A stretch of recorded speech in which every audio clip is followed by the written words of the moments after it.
Good evening, guys. So it's time for Organon class 5 to 6. Since 10th April 2020, Hanuman's birthday, I started with this lecture series on Organon of Medicine. All videos are uploaded in my channel, Dr. Pankaj Aggarwal. I wish those who are seeing me, those who are referring me, those who are searching me, they can go and see all the videos they are uploaded. The whole program is in such a way created that you will be finding regarding the book, regarding the author, regarding the different prefaces, different introduction of others or translators sayings. Then for last some 4 lectures we are doing with the author's introduction to the organon. The most difficult and hard nut area of this organon, the introduction of organon by the author, I am just trying to have a discussion with all of you and understand what it is, how it is going to be beneficial. So just let us take a small recap. So far, we did, out of 99 paragraphs of the author's introduction to Organon, so far we discussed up to 10 paragraphs. So I just give a quick review of all the 10 paragraphs. You can say just in one line, how we can say a paragraph in just one line. So I just say that, and you justify. If you have suggestions, pass me on so that the better things can be added. So the first paragraph is related to the status of art of medicine before and after Hippocrates. I repeat, status of art of medicine before and after Hippocrates is discussed by Hanuman in the first paragraph of his introduction. In the second para, he talked about a concept, a small definition of allopathy. Then, in the third paragraph, he is talking about different sciences, different basic subjects auxiliary to medicine, related to medicine, versus practical part of medicine. He discussed this area. Sciences auxiliary to medicine versus practical part of medicine. In the fourth para, he talked on rational medicine versus empirical medicine, rationalism versus empiricism. In the fifth para, he talked on tolecosm. What is the axiom of tolecosm? When I say axiom, it means a universal law, a principle, well accepted. In the sixth para, he talked again, continued with tolecosm and explained the modus operandi of tolecosm of the old school. Then, seventh para, Hanuman questions on tolecosm. Eighth para, success of homeopathic specific versus their prohibition. Success of homeopathic specific versus their prohibition. And that means the stoppage of usage of medicines which are kind of homeopathic to the case, a homeopathic specific to the case. In ninth para, Hanuman in the eighth para suggested to get a better result, You just reduce the dose, give a smaller dose. That is what required. In ninth para, he discussed why small dose to be given. He says, men a highly potentized entity. That is why you just give smaller doses of the indicated homeopathic medicine instead of saying they are the injurious specific not to be used. Don't simply prohibit to use the medicine, rather reduce the dose. Then in 10th para, he is talking about old school notion of materialistic causes and its removal prevailing till date. He said, despite my all suggestions, the old school notion was prevailing. So, this is how, up to the 10 paragraphs, we had a discussion. So, some of the audience, they asked me a few questions, and in the coming discussion with the 11th paragraph, I will be covering up, the questions asked. तो अभी तक हम लोगों ने क्या discussion किया? अभी तक हमने ये डिस्कस किया कि हिप्पोक्रेटिस से पहले और हिप्पोक्रेटिस के बाद किस तरह का मेडिसिन था, एलोपैथी क्या है. उसके बाद हमने बात की, हैनमन जो बता रहे थे उसमें, कि किस तरह से डिफरेंट सब्जेक्ट्स ऑफ साइंसेस जो है वो एक बहुत प्रैक्टिकल आर्ट ऑफ मेडिसिन नहीं दे पाए. और फिर उसके बाद उन्होंने रैशनल मेडिसिन और एम्पेरिकल मेडिसिन के बारे में बताया. फिर उन्होंने कहा कि टोलेकॉज्म के बारे में उसके क्या नियम हैं उसके बारे में बोला, उसका मोडस ऑपरेंडी बोला. फिर उसके बाद हैनमन ने टोलेकॉज्म को क्वेश्चन किया. क्वेश्चन करने के बाद उन्होंने कहा कि किस तरह से होम्योपैथी का स्पेसिफिक था, फायदा कर सकता था अगर स्मॉल डोज देते. उन्होंने उसको यूज करना ही बंद कर दिया.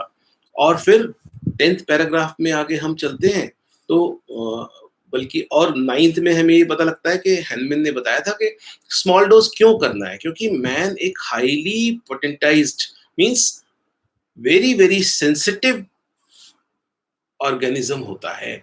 इस कारण डोज स्मॉल करने की जरूरत है, और वैसे ही बहुत सेंसिटिव है और डिजीज में तो और ज्यादा सेंसिटिव हो जाता है. इसी तरह से 10th पैराग्राफ के अंदर उन्होंने बात की कि डिस्पाइट एवरीथिंग ओल्ड स्कूल का मेटेरियलिस्टिक कॉज वाला कॉन्सेप्ट और उसको रिमूव करने वाला कॉन्सेप्ट ही कंटिन्यूड है, और हम सब देख रहे हैं कि वो आज भी कंटिन्यूड है. तो अब हम आगे चलते हैं. Let us go further about the 11th paragraph. See, 11th paragraph, you might be thinking, such a long paragraph by Hanuman. But see, it is a very, very easy paragraph to read. So far, you have read those paragraphs which are difficult, hard nut to crack. But it is not that kind of hard nut to crack. The need of the situation was for Hanuman was such that he has to write this long paragraph. This long paragraph, how long it is? 37 lines, but only 6 sentences. When I say 6 sentences, I mean that I'm counting from the full stops. 6 sentences, but then 37 lines. And if we judge what kind of mood Hanuman is reflecting here, so it is a moderate kind of mood, but then you cannot say that he was extremely calm. No, he was at high, but then moderate, not that the way he was writing para 6 and all. What all is given in this paragraph? Very simple. Now, after telling us what I told you just now, all the 10 paragraphs, that he told us about what all has been going on, in his time. And what he has brought out, what he has proposed to the medical world of his time. Now he is coming with further comparison about the results of the old school by their method of materialistic science, and along with this he is comparing his results by homeopathic treatment. It is a comparison between allopathy, homeopathy. It is a allopathy versus homeopathy according to the case. And you see, he has narrated in the whole paragraph five examples. Five examples of disease conditions, their treatment with old school of medicine and homeopathic treatment of those kind of disease. Not exactly the same case, but then he is giving a comparative kind of study of allopathic treatment and his homeopathic treatment, and one can judge. And you see, this is the paragraph, 11th paragraph, not itself a longer one, but it has so many of footnotes. In the footnotes, even footnotes are also very long, but he is narrating the case. He is narrating the condition after the allopathic medicine, and he is narrating if such case is with homeopathy, then how is the patient after homeopathic treatment. तो ये कुल मिला के एक ऐसा paragraph है जिसमें results का कंपैरिजन है. तो ये पढ़ना बिल्कुल आसान है, इसमें कुछ भी मुश्किल नहीं है. इट मे सीम, ये ऐसा लगेगा कि बहुत बड़ा है, 37 लाइन्स हैं, सिर्फ 6 सेंटेंस हैं, बट नहीं भाई, इसमें सिर्फ 5 एग्जाम्पल हैं. And more over you will be happy to know that knowing these examples, you will get clinical tips to be used in your clinic. In the cases, you will get wonderful clinical tips. So I wish that everyone should read this paragraph 11 with its footnote very carefully. What I am going to do is, I am going to tell you the basic gist of it with some lines of the 11 para and the footnotes, so that you can very easily understand it. After understanding, if you read these, it is not going to be a very difficult reading for you. But I believe this effort at your end is necessary, that you read it. Otherwise, if I read, maybe the lecture will become very, very cumbersome, very, very boring to all of you. I have no difficulty, reading. But then I believe, then let us not make the 1 hour time just a reading time. No, I think those who are really listening me, they are quite interested person related to the Organon. Otherwise, there is no need coming listening all this. Maybe for some it may not be of much interest, but then those who are listening me, they are really matured enough to at least accept this, that how it is important to understand the Hanuman's writing. It is very, very important. So let us start in a very, very simple way, and you will be, I'm sure you will be able to understand the whole of the para 11 very easily. It is not going to be a very difficult kind of thing. The basic, I told you that in this para, whatever is given is all about different examples. So let us take with first example. What is that? So just read first line. Hence, they dreamt of effecting causal cures by endeavoring to remove these imaginary and presumed material causes of the disease. Somebody asked, what is this endeavor? Endeavor is a very great effort for doing something. So they were have to really carry on a great effort for really getting this done, this dream to be come true of effecting causal cure. Because why it is very, very great effort? Because all imaginary, all presumed material cause of the disease, because disease is not due to any material cause.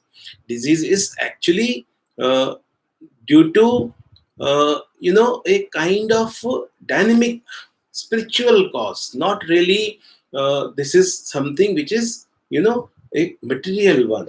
So this is how he is now comparing. First example. Hence, their assiduous evacuation of the bile by vomiting in bilious fevers. When he says assiduous evacuation, you understand evacuation, but assiduous means something which is done with lot of care. Some evacuation they are doing with lot of care. Evacuation of what? Evacuation of bile. You all understand bile. It is something uh, which is there in the gallbladder.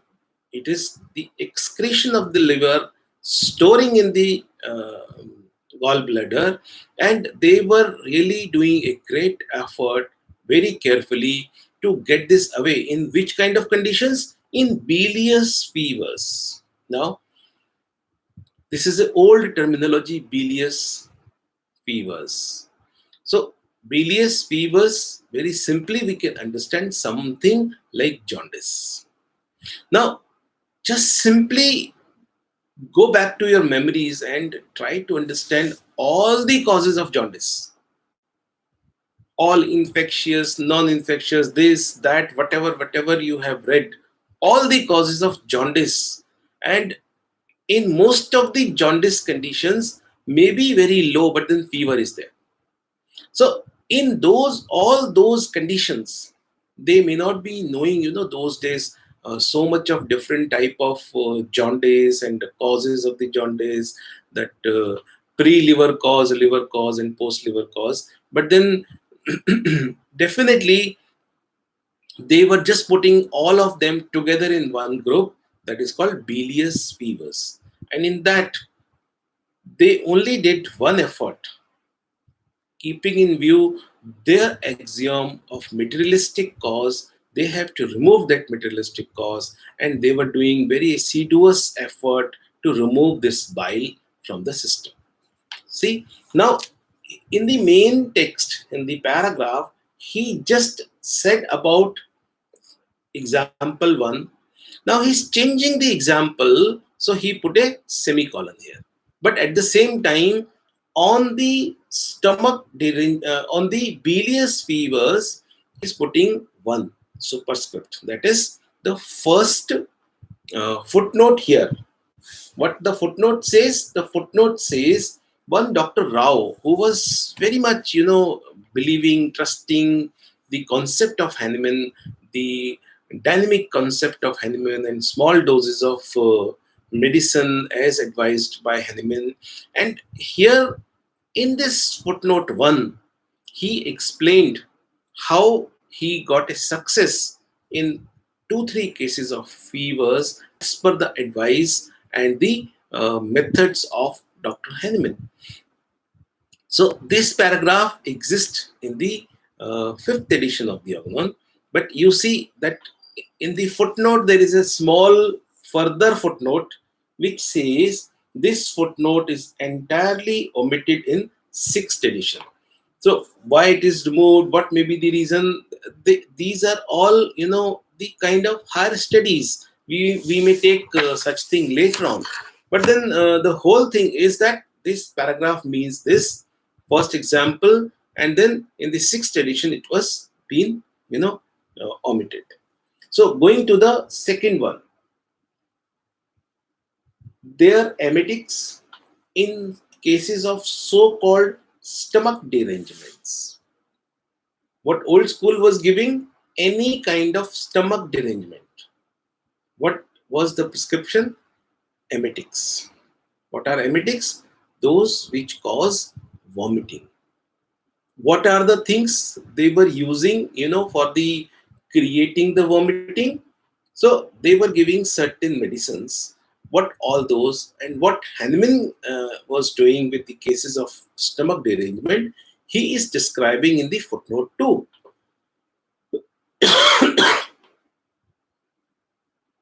What is that footnote 2? It is a very long footnote. I just put you forward in a very simple words so that you can really understand the whole of the mm, footnote in simple words, and then you can read it yourself. He's saying when a patient is coming, and when he's saying stomach derangement, telling certain symptoms, sudden derangement of stomach with constant disgusting irritations, with a taste of vitiated food, means the spoiled food, the food which is been got spoiled, taste of the vitiated food, generally accompanied by depressions of spirits, cold hands and feet, etc. So many other symptoms. But then he told the vital symptoms. In such conditions, they were using tartar emetics as an emetic. They were using ipecac as an emetic. And if suppose they are giving such kind of medicine to such patients of symptoms like this described, which in totality Hanuman said stomach derangements in simple words.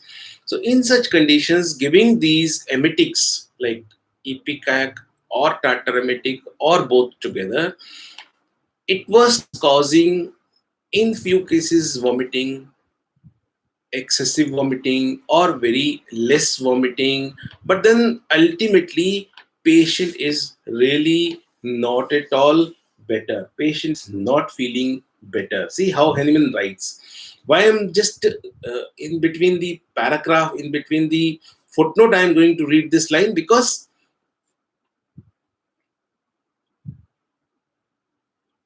you are right, Priyaga. The food which remains in the stomach for a long time and got spoiled, or maybe first of all, the vitiated means the spoiled one. The food you have taken was spoiled. Now he says, does the patient, however, immediately after this become well? Immediately after this, after taking the emetics, that ipecac and uh, the tartar emetic, does the patient, however, immediately after this become well, comma, brisk and cheerful, question mark. See how sarcastic he is going to be. And then he says, oh no, exclamation. I am surprised. You are having such a boasted theory of materialistic dose, but then patient is not showing improvement. See, and such a derangement of stomach is usually of dynamic origin. See the clinical tip he is going to give. You are to appreciate this clinical tip which I am going to read. You are getting, Hanuman was knowing this when he's writing this, or you can say before that, in 1829, and before that he was knowing. And the so-called modern medicine came to know after a very long time. What is that? Such a derangement of the stomach is usually of dynamic origin, caused by mental disturbance, grief, disturbed. Are you able to listen well? So these are the three conditions, which is the reason for all these kind of stomach derangement, feeling with a chill, even suddenly when you either some, he told the causes, what all these number of causes going to cause this derangement of stomach. First, the emotional reason, that includes grief, fright, vexation. The second cause, a chill. Third is overexertion of mind or body immediately after eating. You eat and you start mental or physical overexertion. Even that really derange your digestion and cause such kind of disturbances. And this overexertion after of mind and body immediately after eating, you may have eaten more food or a moderate food quantity wise. In whatever the conditions, this cause the derangement of stomach. This is the cause, not that excess of bile. No, these are the reasons, and this is how Hanuman is saying that this is how it is happening. See, there is a small question by Aditi Kapoor, sir. How to correlate chill with stomach derangements?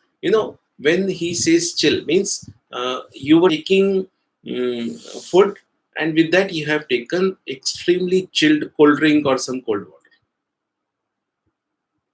or maybe after eating you went in a very low temperature AC room, means it was extremely chilled. Either you chilled your stomach or you chilled yourself, taken bath with very nice cold water after eating. So like this you got chilled. Maybe the winter weather, and in winters, what happened, that you just simply did what, that you went simply out and you got exposed with the cold water. So this is how all these things occur. So in such examples, he told us the dynamic origin of all these conditions. And he was telling on and telling them that in such cases, in such derangements, if suppose you give a very small dose of pulsatilla, and patient will be all right. The derangement of his health in general and of his stomach in particular will certainly be removed, after giving pulsatilla. In 2 hours, he is quite well. And if the eructation recur once more, it consists of tasteless or inodorous air. The contents of the stomach ceases to be vitiated, and at the next meal, he has regained his full usual appetite. He is quite well and lively. This is true causal medication. The former is only an imaginary one and has a comparison, in every example he's giving such kind of comparison. And he's giving in the next note, he's giving, further one more clinical tip related to the stomach derangement. Even a stomach overloaded with indigestible food never requires a medicinal emetic. Why? Because if suppose you have eaten so much, the reflex will be such that you will be vomiting itself. Then the body system will itself create a vomiting. Or if you really want to induce vomiting, there are so many methods. Even a slight touch on upper palate can cause vomiting. And there are some other mechanical methods to cause vomiting, but not really ipecac or tata emetic, because he's explaining in these lines that how those uh, patients taken these imaginary thought medicine, they are rather making such patients more sick. This is the comparison between pulsatilla and the imaginary kind of medication. So in such cases, what can be done best if you are not giving pulsatilla? And by this means the accessory medicinal effects of emetic drugs are avoided, means you can create mechanically. But one else you can do, a small quantity of coffee is going to help you a lot. It will, definitely reduce the burden of the stomach so well. So there is a message, sir. When Hanuman sir was writing Pulsatilla juice, were they giving Pulsatilla mother tincture? Or when he says juice, definitely the mother tincture. So whatever is written here, he is, he has been doing whatever he is writing the same. If he says Pulsatilla juice, that means no potency, that means obviously mother tincture. It is very clear with the writings.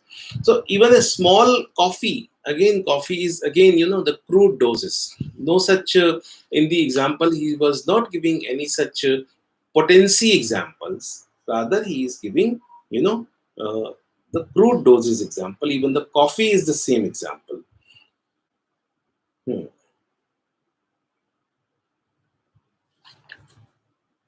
So this footnote even continues further. And in the next page also, this footnote continues. And in this continued footnote, he is again saying that sometime what happens, it is rather more severe. And in what way it is more severe? That patient is experiencing great pains in the epigastrium. And that is such a condition as if the stomach is like got paralyzed. Stomach got paralyzed, and nothing is happening. And in such paralyzed condition, if you suppose give some emetic kind of medicine, what is going to happen? In such a paralysis, even vomiting will not occur, and the patient may turn very serious. Some kind of intestinal obstruction or such serious condition may develop, which may even kill the patient. So, in such condition, he says, whereas a small quantity of strong infusion of coffee, frequently administered, would dynamically exalt the sunken irritability of stomach and put it in a condition to expel its contents, be that ever so great, either upwards or downwards. It will cause vomiting or diarrhea. But definitely, that paralyzed state of the stomach will go away. So, here also the pretended causal treatment is out of place.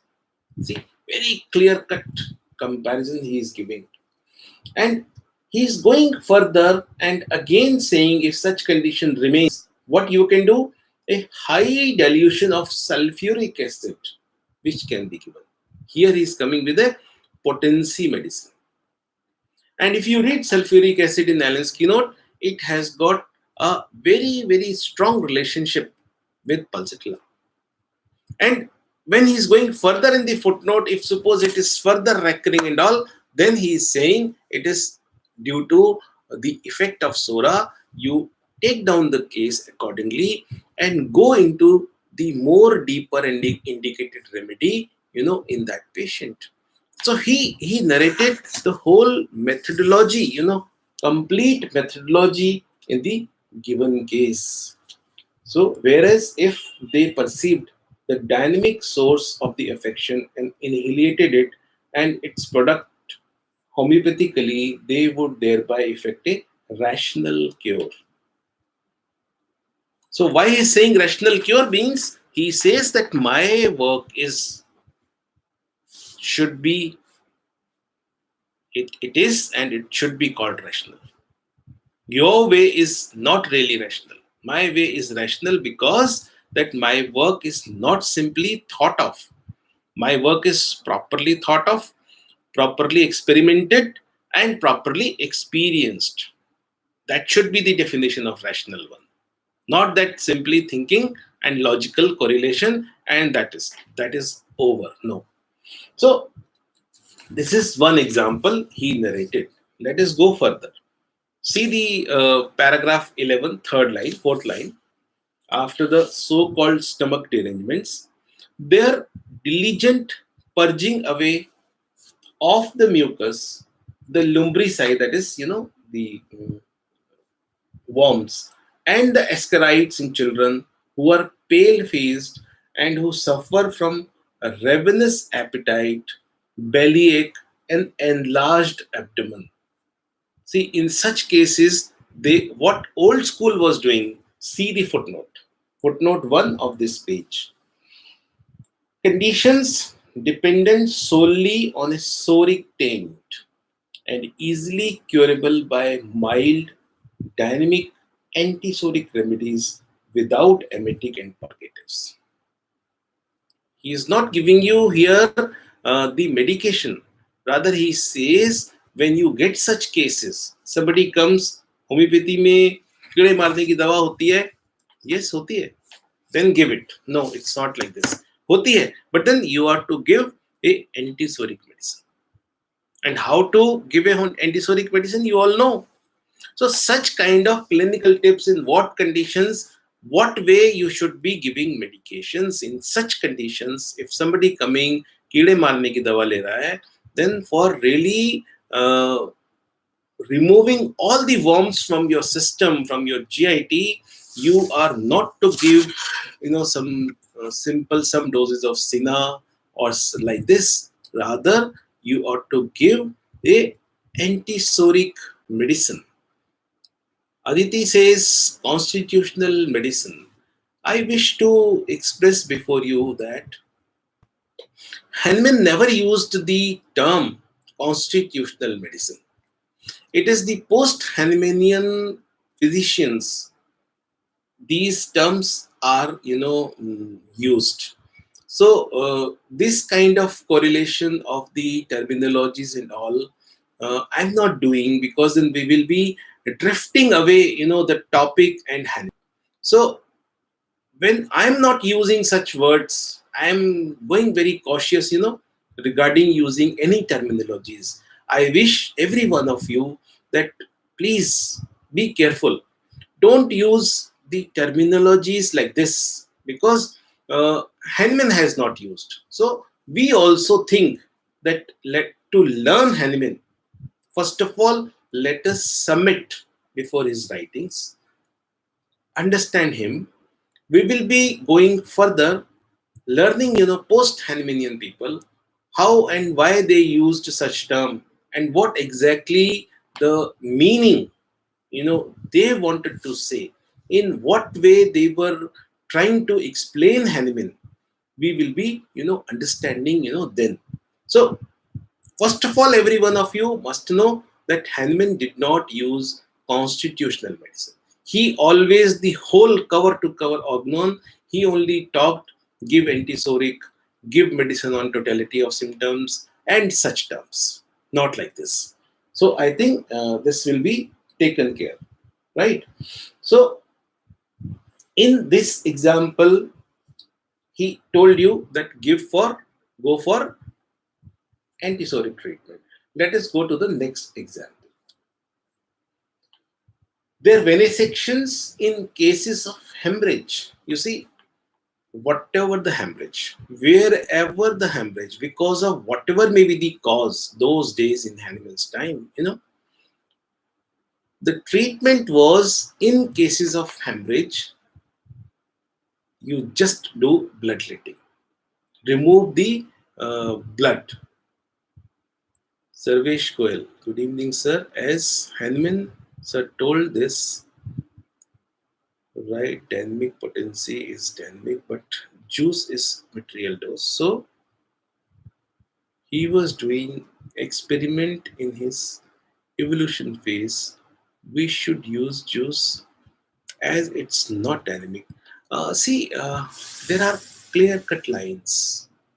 Now, if we read Hanuman cover to cover, there are clear-cut lines even now for you and me all, when to use the juice and when to use the 10M or CM. Clear-cut guidelines for us. So we should not be, refraining from using the mother tincture when it is really needed. We must know when Hanuman has been using, the mother tincture, and when he was using, even the high potency, whatever the high potency Hanuman was using. So this is what we need to learn according to the Hanuman, Organon, and we will be coming to those aphorisms. So going further, hemorrhage. Go to the footnote 2 of this page. Hemorrhage. On the hemorrhage, there is a footnote 2. What footnote is saying? Notwithstanding that almost all morbid hemorrhages depend on a dynamic derangement of vital force, yet the old school physicians consider their cause to be excess of blood and cannot refrain from bleeding in order to draw off the supposed superabundance of this vital fluid. Because nature is causing hemorrhage, it is in excess. What you are to do, you also simply remove it. That is the only way of treatment.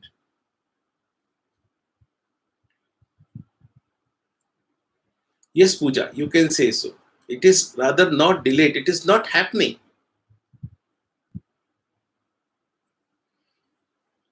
So,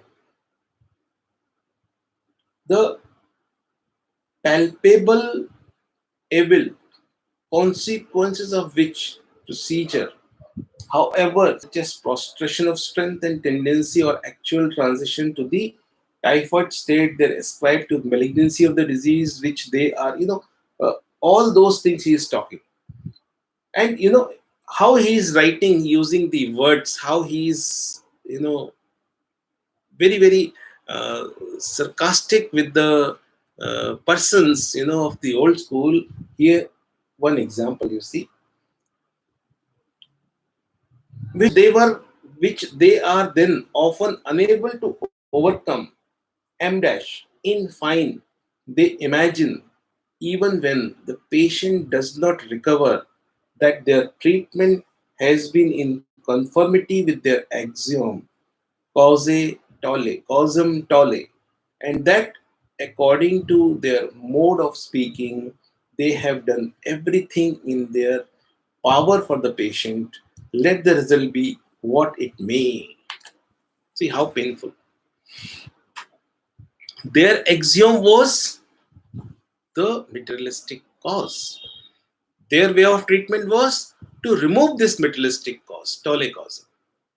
So, in any case of hemorrhage, whatever may be coming to any doctor of those days, the only way suggested, advised as per their axiom, to bloodlet, to remove the blood. And in every case, they were doing whatever may be the result. If a patient is dying, they are telling everything is done as per the given rules, but we cannot help it if your patient is not surviving, because this is only the way of treatment. This is only the principle of treatment. See, they were not accepting the experience. That is what, the most disturbing part of the scenario in time of Hanuman.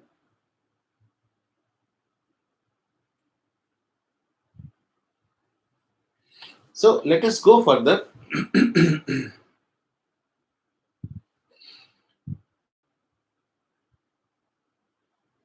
The next example, see the footnote, see the paragraph, and more especially all their varieties of bloodlettings. And because the treatment suggested was bloodletting in the hemorrhage, what all are the other reasons, other conditions where bloodletting was used is given in the footnote 3.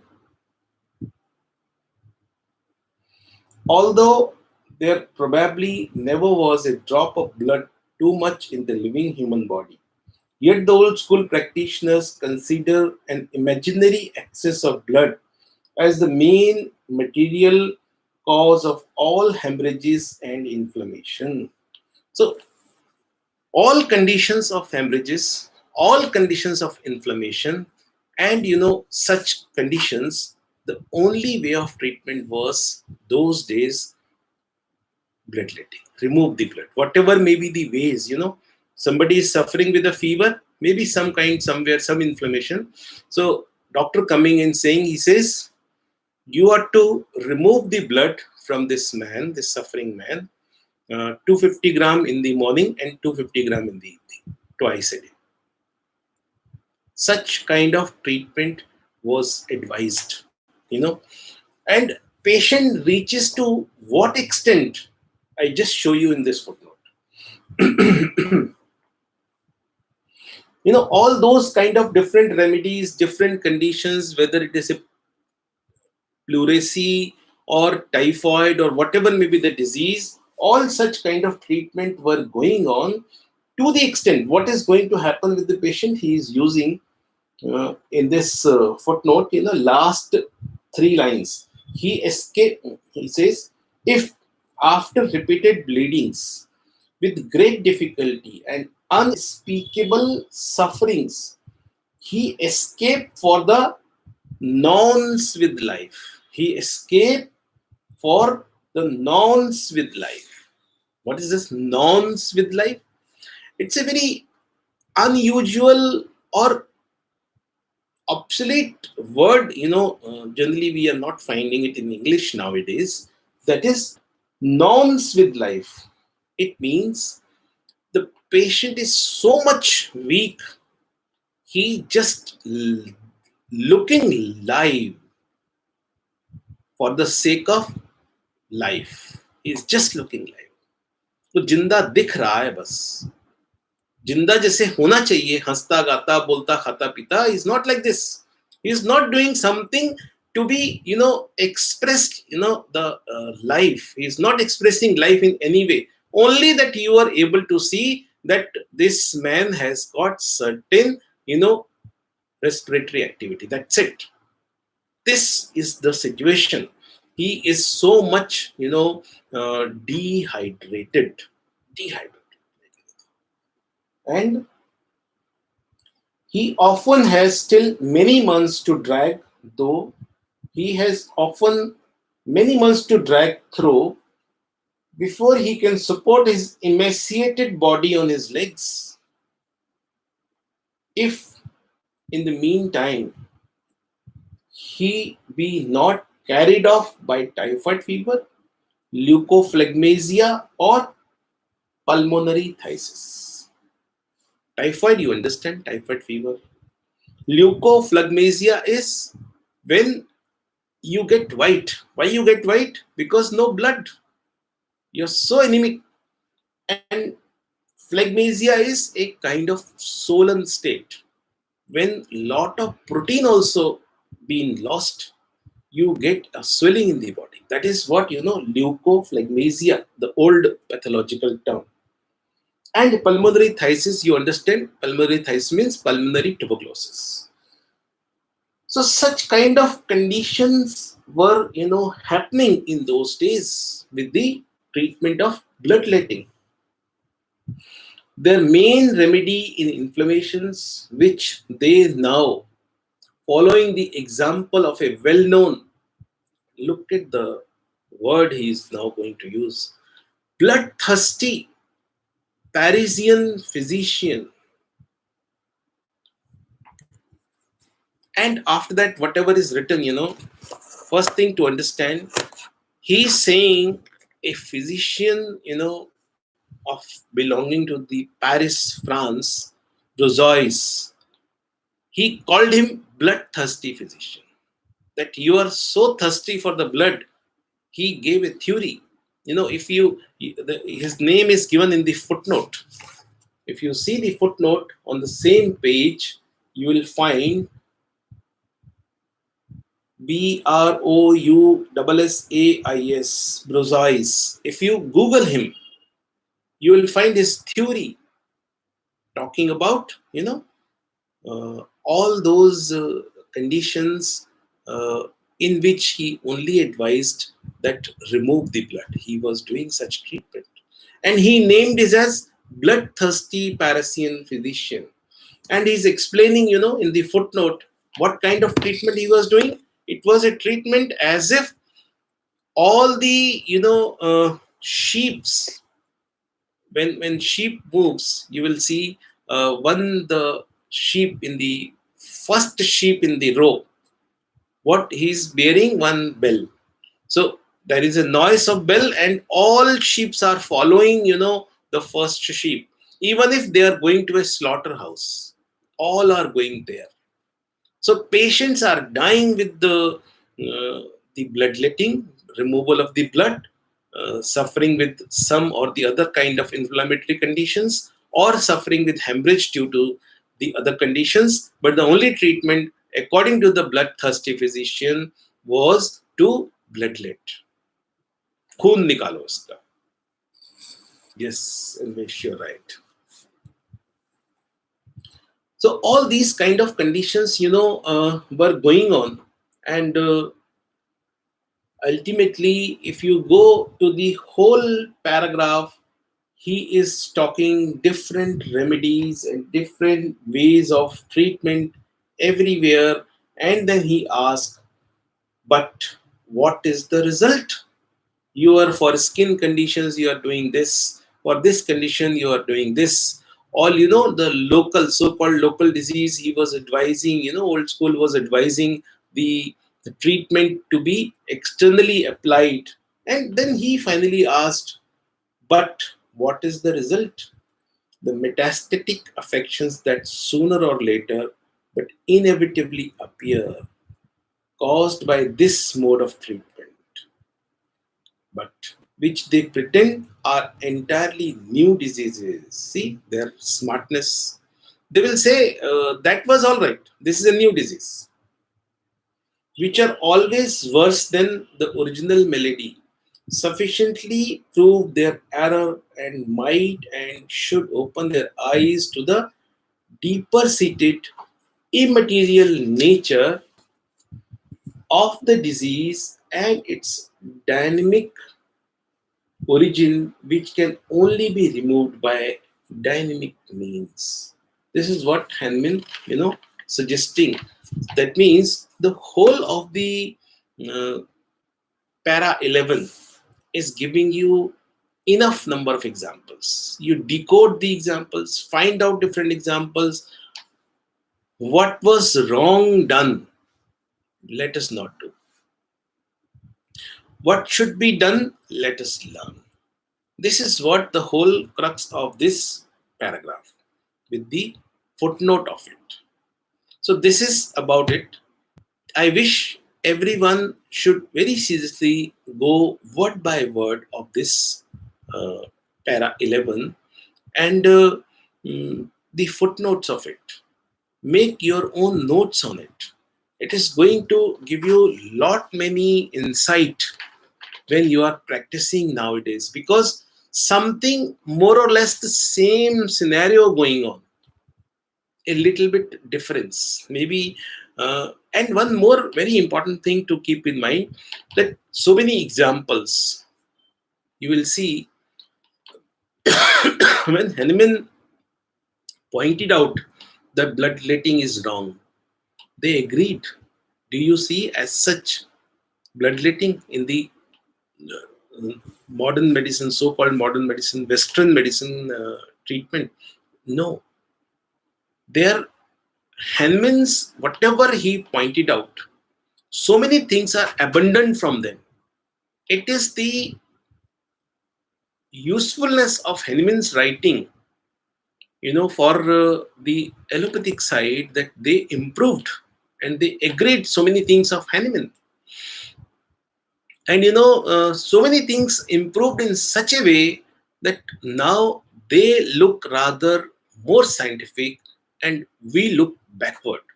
Anvesh yesterday was asking a question that Hanuman says mine is homeopathy is scientific. Yes, it is still scientific. But in today's time, in today's scenario, what is called science, there are certain parameters. How will you know those parameters? You read the research methodology.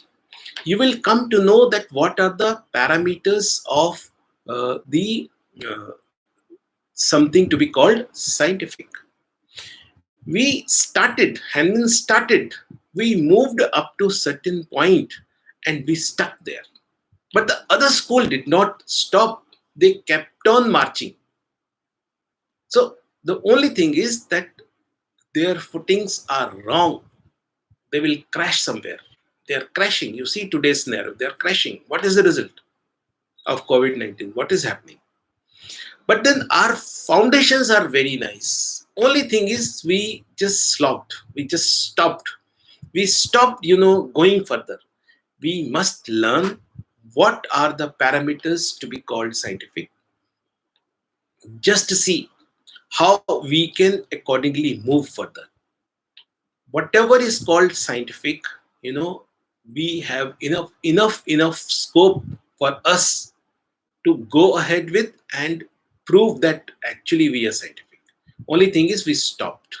So I just simply say, don't stop, let us move. This is the good time for us to learn all these things. Very, very important. You know, what simply I tell you, simply I am doing a case and I got a very good result. Every homeopathic doctor, whatever the ways he's doing homeopathy, getting very good results. But then, for example, myself, I am doing one case, I publish it. But then, case study was once upon a time something scientific. Now, so much of other parameters required to call myself, scientific. What are all those parameters I need to learn? And those parameters are not such where homeopathy cannot be applied, where homeopathy cannot be tested. It's not that way. So we need to learn those things and let us be scientific. I hope, Anvesh, what the question you were asking, some of the glimpse of answer you got in it. Then one more thing was asked by Anvesh, that can you explain aphorism 282? We will be explaining in detail, but then I give you a small thought on this. If you really want to understand aphorism 282, you first read 275. Rather, first go in the mm, navigation, that is contents, where this 282 given. 282 is given from 275 to 282. Then read first 275. 275 is related to the strength of the medicine. The strength of the medicine. So many queries and comments are by Dr. Sarvesh Goyal here also. It is related to the strength of the medicine. When we say strength of the medicine, it covers the dose. It covers, the quantum of medicine you are going to give. So in medicine, one is the similarity of the medicine, selection of the medicine. The second is selection of potency. Then selection of the quantum of the medicine at a time. Then selection of repetition. Until you follow certain criteria of selecting all these four similar remedy with the suitable potency and the dose. Till then, patients may not show you a perfect result. So, in this aphorism, Hanuman is telling about how strength of dose depends on the case and may cause homeopathic aggravation. So he's talking, regarding this in this aphorism. And this aphorism is written 5th edition, and in 6th edition, it is in relation with 50 millisiemel potency. And in the 6th edition of 282 footnote, uh, you will find so many good suggestions, clinical suggestions. And in 6th edition of the 282 aphorism footnote, he is telling that in the primary stages of the miasm, the usual rule is, I just read you that line, something very, very important, in the chronic condition, what are the potencies to be selected? What Hanuman is teaching us is given in 282 aphorism of 6th edition, but then edition is 6th edition. What is he saying? Very, very important to learn for all of us. A footnote added in the 6th edition. A new footnote is added in the 6th edition, 282 aphorism. The rule to commence homeopathic treatment of chronic diseases with the smallest possible doses and only gradually to augment. You start with the smallest doses and gradually go up. But there is an exception, subject to a notable exception in the treatment of three great miasms while they still efflorescence on the skin. That means the primary stage when they are still on skin. that is recent erupted itch, the untouched chancre, and footnote you see, and the bracket you see, and the figwarts. In these three conditions, what is the rule? The rule is you give their indicated remedies, no case checking required in primary stages. It should be primary stage. It should be untouched, means no any kind of medication or anything is being done on it. So in those conditions, give their indicated specific remedy. For recent itch, sulfur; for chancre, the best preparation of mercury; and for figwarts, thuja, and sometime required nitric acid. So you need to give these specific in 50 millesimal potency in large doses several times a day. You read this footnote. It is a very good clinical tip. So all these are something very important to know about the strength of the medicine. And sometime what is happening, we are trying to be more Hanuman than Hanuman. When you use potency, it is homeopathy. If you are not using potency, it is not homeopathy. It's not like this. It is very simple. You may get case or you may not be getting case.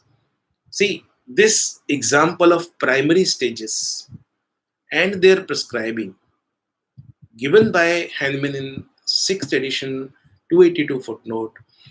How many of us really got the case of primary miasms and which are completely untouched? That means no such medication, external, internal, given on that. So in those conditions, see, we may not be getting case, but then we must know the rule. Similarly, when the question of strength of dose, we have a strength from mother tincture till CM, and another is in between. You can just put in row the LM potencies also. So these are the various strength of medicines we are having in our hand. It is our judgment, our understanding when and what dose is really required, in the given case. So whatever may be the strength of the dose, even if it in mother tincture, it may be a very, very low dynamic state, but then it is not in dynamic state. Dynamic state has a degrees. The degree may be very low in mother tincture. If suppose case is such, requiring such kind of dose, you choose that. But dynamic means potencies. This is something too much Hahnemanian. Hahnemann was that even the mother tincture are dynamic.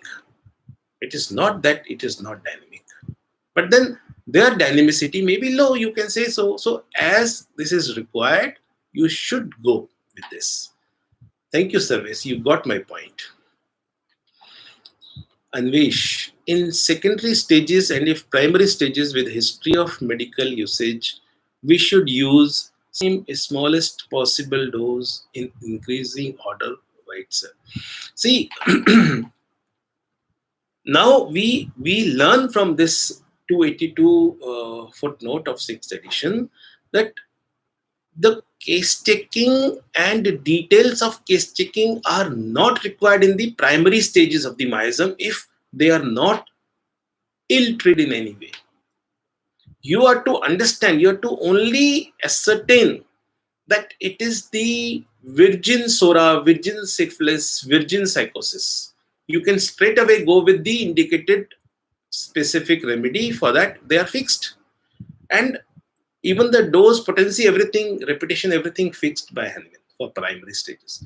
But when it is secondary stage, You are to go into the process of proper case taking and selection of medicine, and finding out the totality for the selection, potency, dose, everything you have to do. But then primary stages are very, very clear, right? Hmm. What Puja is saying, sir, what is the meaning of smallest possible dose in centesimal scale? In the centesimal is not, I think, written there. It is only the smallest possible dose. When we talk dose contain potency, the quantum at a time, and the repetition. So when you talk the smallest possible dose, that means here in this 282, Hanuman is talking about the quantum potency. He already discussed in 279. So here he is talking a quantum. When you say in 50 millisimal, what is the smallest quantum? You prepare the medicine and take 1 teaspoon. That is the smallest possible dose. And the large dose is, the full cup you have to drink, right? So this is how we really need to understand, about the uh, different aspects of prescribing. Prescribing is not just simply a selection of medicine, and sometimes it is loosely said that if your medicine is correct, give any potency, it will work. No. Mm, it may be, but then Hanuman, according to Hanuman, the dose, that means the quantum of the medicine and the repetition of it, it is as important as selection of the medicine, and one has to be as meticulous as he is meticulous for selection of the medicine. So my point of view is that Hanuman want us to be very, very exact and very, very methodical. That is why he wrote all things in such a methodical manner. So at the moment in the voyage of the Organon, we are in a very, very initial phase of understanding the Organon, in the introduction of the Organon by the author.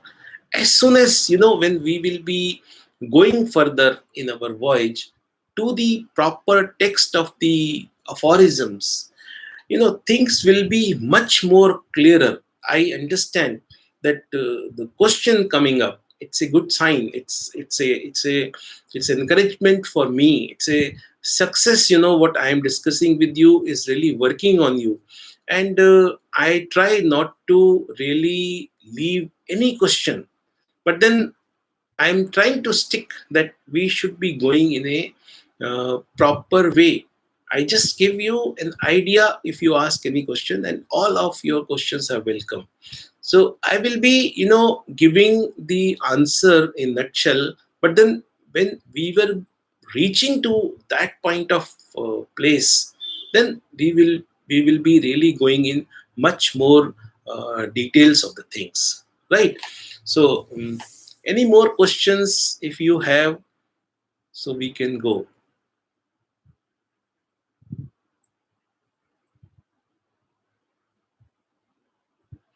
Sarvesh, whole practice is a difficult thing, but then it happens. It is means a day will come when somebody going to have such conditions.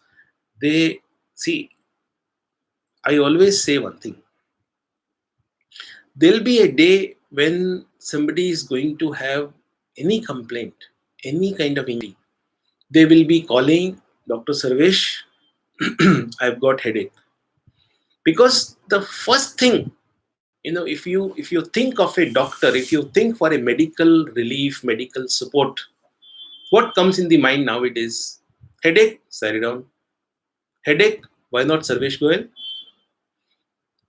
When such day will come, they will be suffering with any kind of venereal or non-venereal condition. The day one, they will call, Dr. Sarvesh Goel, or, any one of us. How and what to do, we must know. This is the point. It's not difficult. Only thing to ask, what is the problem? Itching.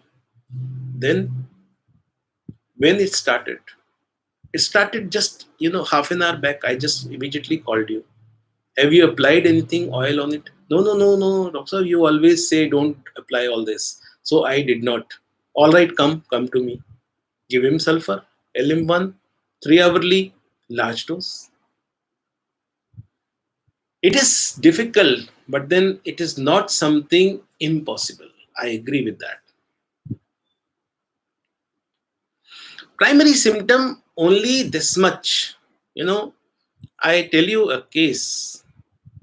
One Sadarji, young chap, he is my patient for so many other GIT issues.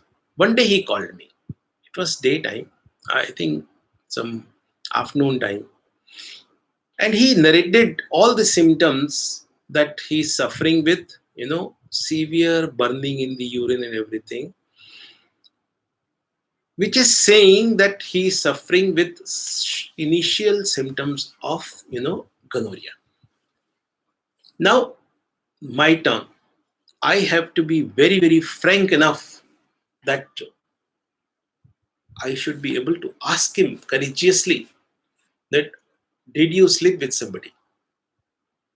And I did the same thing. I asked, did you sleep with somebody? And he narrated the whole thing very, very, very clearly. And I told him on the phone, have you really done kind of any medication, any antibiotic, any doctor? He said, just it started and I called you. And I advised him that he was, living away somewhere. So I told him that you go and get, this Thuja LM1.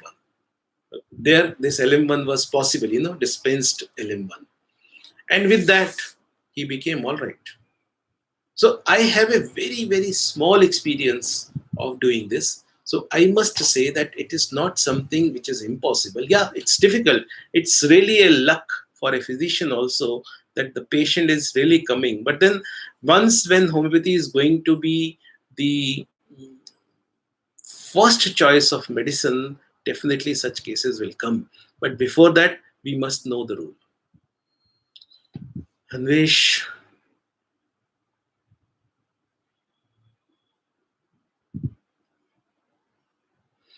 Anvesh, about the H. Helvig means it is something a war hero. It's a German. You just try to search the meaning. It's like a war hero.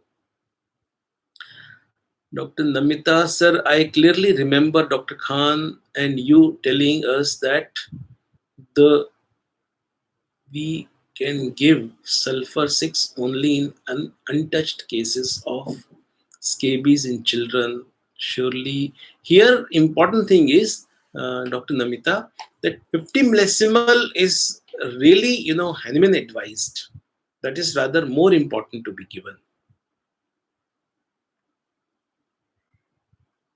So this is how the whole thing is, and we all be, going into all the details of the organon, trying to be more careful in 2-3 ways that we will be only using the terms and terminologies as per Hahnemann. And this area of introduction, I wish that every one of you are, reading yourself.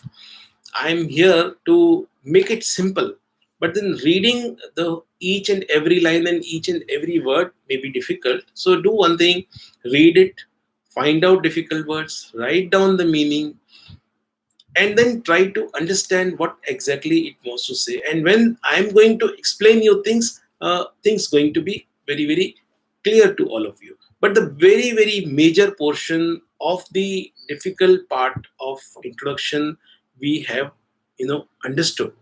And from tomorrow onwards, we will be going further. We will be, trying to, complete up to the 20 paragraphs of it, so that we can go further. Then Puja, but if not available LM potency, then please explain about centesimal scale. See, Puja, difficulty in homeopathy is there are no surrogates. All right, then, as Dr. Namita is saying, we can go six.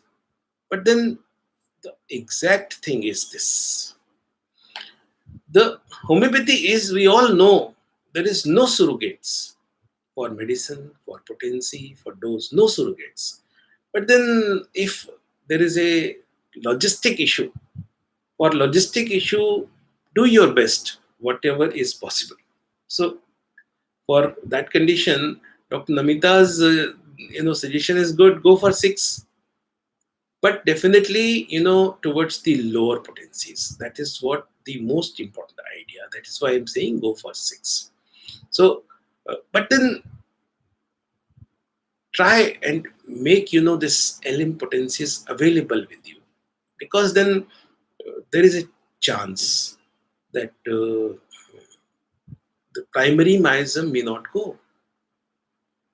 Hanuman, when Hanuman is so specific, only give LM, you can understand why Hanuman is so specific. When Hanuman is so specific, we only have choice to, right. So this is very lovely evening, Sunday evening.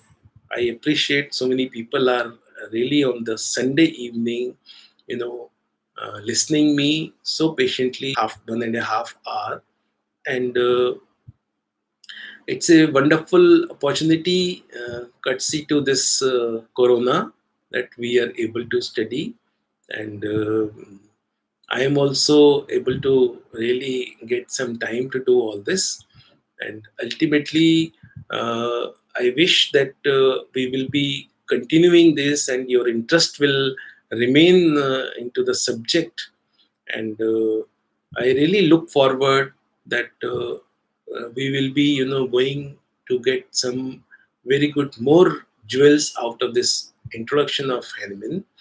But I was really today felt, how are you going to take this 11th paragraph? But I believe uh, it has been quite smooth with every one of you. And if suppose you find any difficulties, you can write me here now, or you could write me afterwards in the uh, uploaded video, all questions. And definitely we will be going to take all these questions in the next class tomorrow 5 p.m. Neeta Goyal.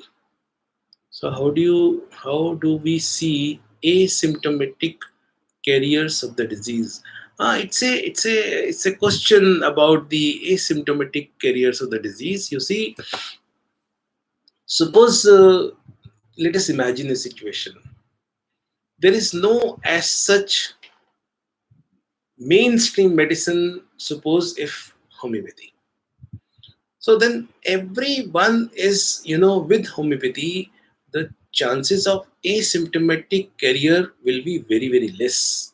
Asymptomatic carriers are those their immune is somehow uh, ignorant, not causing the disease but allowing the virus or the bacteria to live in.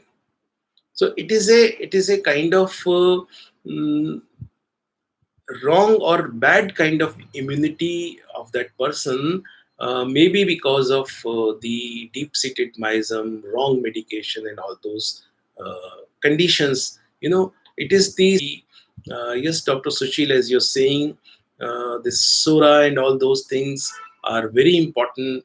But I believe uh, when you are not able to express symptoms, it is more pertaining to the psychotic miasms. So we are to see asymptomatic patient with comorbidities and having some deep-seated miasms, whatever it is, to be understood in that patient, in that person. So so many complications. The time is that we need to be more careful in our practice. And how can we be careful? that we should be, seeing each and every one, our patient in a very, very careful manner, in a very, very careful manner. This is really required. So let us see. Tomorrow again, we'll be back. For now, I once again thank you, everyone. Any questions, write me or write me in comment section. We will be continuing further, and in some couple of classes we will try to finish this part. But then today's part is a rewarding part, because those all who are practicing, it is going to give so many examples, which is useful for our practice.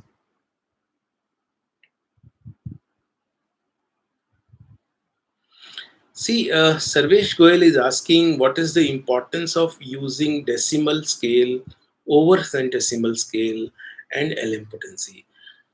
According to my very poor understanding of potency and scales, I feel that they are not comparable. You need certain strength of medicine to be all right. So suppose a patient requires decimal. If you give centesimal or LM, he will not be all right. And vice versa. Whatever may be the potency required is something you really cannot compare with. So they are not comparable things. So don't, I think we shouldn't be comparing these. And Namita, you're making things very easy to understand and absorb.